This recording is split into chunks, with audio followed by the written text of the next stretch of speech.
bakit malupit ang Roman Catholic Inquisition ninyo? Pakisagot mga kapatid na kaibigan. Okay, Brother Wendell, pakisagot niya, Brother Wendell. Yun ang argumento nila na paulit-ulit na ang simbahang Katoliko daw ay malupit sa Inquisition. Una, napakalinaw po sa aral ng simbahang Katoliko, mga kapatid, dahil inaakusahan nila ang kaparian natin na pumapatay. Sa Compton's Encyclopedia Volume 12, page 191, edition 1971, since canon law forbade the clergy to participate the bloodshed, the severe penalties were carried out by the state. So ano daw? Ang severe penalties were carried out by the state. Now, bakit nagkaroon ng Inquisition? Una, kung tingnan natin kasi ang kasaysayan sa Church History by Ernesto Paibonici, page 290, Albigensian heresy was a very grave danger to the welfare of the state. It advocated suicide, murder, and the destruction of the churches and monasteries. So, ang mga erehes pala noon, hindi tulad sa mga erehes ngayon na makipagdebate lang. Imagine, ang mga erehes noon, lalo na ang Albigensian heresy, tinatawag sa kasaysayan, very grave danger to the welfare of the state. Hindi lang sa simbahan. Bakit? It advocated suicide, murder, and the destruction of churches. Kaya, yung pag-establish ng Inquisition, unang nag-establish ang gobyerno civil. Kung tingnan natin, ano ang purpose? Cathedral and Crusade Volume 2, page 307, the Inquisition was established to counteract this danger. It was, in the strict sense, a tribunal to protect the public safety of Christendom.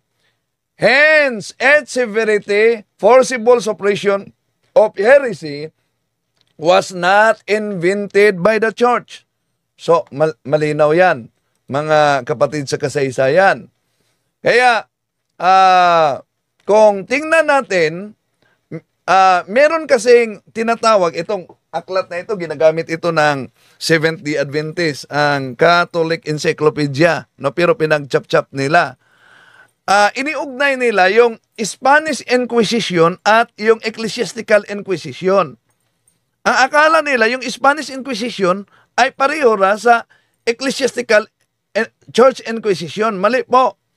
Dahil ang Spanish Inquisition, nabuo yon sa pamamagitan ng civil government dahil may mga Hudyo at mga Muslim na nagkunwaring Kristiyano at ang layunin nila ay para gibain hindi lang ang simbahan kundi ang civil government. Pero may mga nangyari na abuso. Kaya yung paghiling ng reyna sa Papa na i-approve yung Inquisition, binawi yun ng Papa dahil sa abuso. Kaya ayon sa kasaysayan, the Spanish Inquisition is not to be identified with Papal Inquisition, just considered. This occurred at the later date. So, ginawa ang Papal Inquisition, yung Papal Tribunal, para maprotektahan sa mga abuso, yung hindi naman totoo na mga erehe sa kasaysayan. Okay. Pero ang pangyayari, mga kapatid, ito ang mabasa natin sa church history. The same Pope who granted permission for the setting up of the Spanish Inquisition protested its excesses. We cannot therefore blame the church for the defects of the Spanish Inquisition. Yon. Pero iniiwasan yan ng mga anti-Catholic. At pinalaki nila ang isyu na ang Katoliko pinatay talaga ang mga erehe sa pamamagitan ng Inquisition. Kaya, ayon sa Europe Before Modern Times by O'Brien, the number of those handed over to the state to be executed as stubborn heretics has been greatly exaggerated. Yan. Nagsagawa ng chismis itong ibang sikta. Bakit? Sisilipin natin ang kasaysayan. Dahil milyon-milyon daw. Ito ang mabasa natin. Church History, page 292. The number of the people who were put to death through the Inquisition has often been exaggerated. Within a 17-year period, one court of Inquisition tried 930 cases. Of this number, only 42 received capital punishment. Tingnan nyo sa kasaysayan, pagkatapos ginawang story nitong mga anti-Catholic mga kapatid. At hindi lang yan. Ito, sa aklat na ito mga kapatid, 7 Lies about Catholic History. Dahil yung history, ginawa nilang story. Ito sa pahina 96, ito mabasa. By the 13th century, the task of confronting heresy had developed upon the new mendicant religious orders founded by Saint Dominic and Saint Francis, which were mainly dedicated of preaching the faith. The aim of these Dominican and Franciscan inquisitors was the conversion of the heretic, not the extermination. So, yon ang mabasa natin. Hindi lang yan. Dahil iniiwasan nila ang katotohanan. Ito ang mabasa mga kapatid sa page 88. One of the most famous inquisitors, Jacques Fournier, ito'y si Pope Benedict, naging Pope Benedict XII, who interviewed some 930 suspected heretics. During his career, never used torture. He got all information he needed through the scale and not force. He assigned various penalties to those judged guilty, ranging from making a pilgrimage or wearing a cross to exile or imprisonment. 42 heretics he turned over to a secular authority for execution. Yun ang mabasa natin sa kasaysayan. Pagkatapos, sasabihin nila na daming pinatay ng Katoliko. Bakit? Di nyo ba nabasa ang kasaysayan kung kaugnay sa mga Protestante? Di ba daming mga Protestante na ang mga Katoliko din pinatay? May mga Protestante pinatay? Ito sa kasaysayan ng daigdig ni Dr. Sonia Zaide, page 142.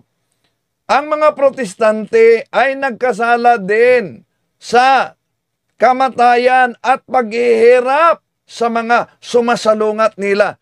Di ba nila yan alam? Na kahit nga si Bishop John Fisher, pinutulan ng ulo. Hindi lang yan. Si Thomas More, St. Thomas More, pinutulan ng ulo. At grabe ang ginawa ng mga Protestante. Ito'y inawasan nila ng kasaysayan. Ito sa The Inquisition by Vacandard. Ito mabasa natin. The history of the penal laws of the Great Britain and Ireland under Henry VII, Elizabeth, Edward VI, James I, Charles I, Cromwell, Charles II, and William III is a history of fines, imprisonment, banishment, torture, and death for the practice of Catholic faith. So, di nila yan nakita? Di nila yan nabasa? So, ang salitang Inquisition, galing yan sa Latin, inquisare, to investigate. Sa Bible ba? Lalo na ng etong Bible ng protestante na ito, wala bang mabasa na kaugnay sa Inquisition? O, eto, mabasa natin. Esther chapter 2 verse 23. And when inquisition was made of the matter, it was found out. Therefore, they were both hung on a tree. Bakit ganon? Ayon sa kasaysayan kasi, ito, balikan natin ang 7 lies about Catholic history. Kung ang kalengkingan daw umano ay magresulta sa cancer, mas mabuti pang putulin na ang kalengkingan kaysa kumakalat yung cancer. Ito, ang mabasa natin sa kasaysayan. Sabi dito, we have seen that the original goal of the Inquisition was to protect the purity of the faith in the souls of the faithful. It should be obvious that there is no obligation to tolerate errors and doctrine that can endanger the supernatural life of the soul. The destruction of the life was always considered a greater evil than the number of the body. Therefore, heretics who would destroy the souls of others had either to be converted or prevented from doing it harm through exile or later on by the punishment which could include the death penalty. However, ayon sa kasaysayan, ang numero ng mga pinapatay sa pamamagitan ng Inquisition has been exaggerated by the enemy of the church. Yun po, Brad Jando. No, exaggerated lang pala. So, ibig sabihin na exaggerated, pinasobrahan. Bilyon-bilyon daw pinatay. Brad Jando, kung bilyon-bilyon ang pinatay sa simbahang katoliko, di ba nila alam na ang simbahang katoliko, miyembro as estado, miyembro ito sa United Nations? Kung totoong bilyon-bilyon ang pinatay, bakit walang nagsampa ng kaso na crime against humanity? Ay, Ang reason nila, Brother Wendell, ang kanilang reason, humingi doon ng public apology si Pope John Paul II. Naku, may kopya ako sa public apology. Hindi naman binanggit ang kaugnay sa pinatay doon. Kung totoo yung chismis na ikinakalat nila na bilyon-bilyon ang pinatay, mawala ba yun sa public apology lang? Ito, Brother Wendell, oh. Brother Wendell, ito yung kanilang ginagamit, oh. Yan, the Foreign Post. Please forgive us. Oh. The Vatican, Pope John Paul II, embracing the crucifix in St. Peter's Basilica in penance in a public confession, unprecedented in the history of the Roman Catholic Church, begged forgiveness on Sunday for the sins of the Church over the past 2,000 years. The pontiff referred specifically to the Crusades and to the 300,000 people who were burned at the stake in the Inquisition. Brajando, dinagdagan nila yan. Hindi yan ang laman. Hindi ito laman. Hindi yan ang laman sa pahayag during the Great Jubilee celebration ng Papa. Uy! Hindi yan ang laman. Dinagdagan yan ng mga Dating mo ito. Basahin ko. Oh. Ito. Napost yan sa BBC News. Nasa BBC News yan. Pope apologies for church sins. Ito ang laman. Ang kotisyon.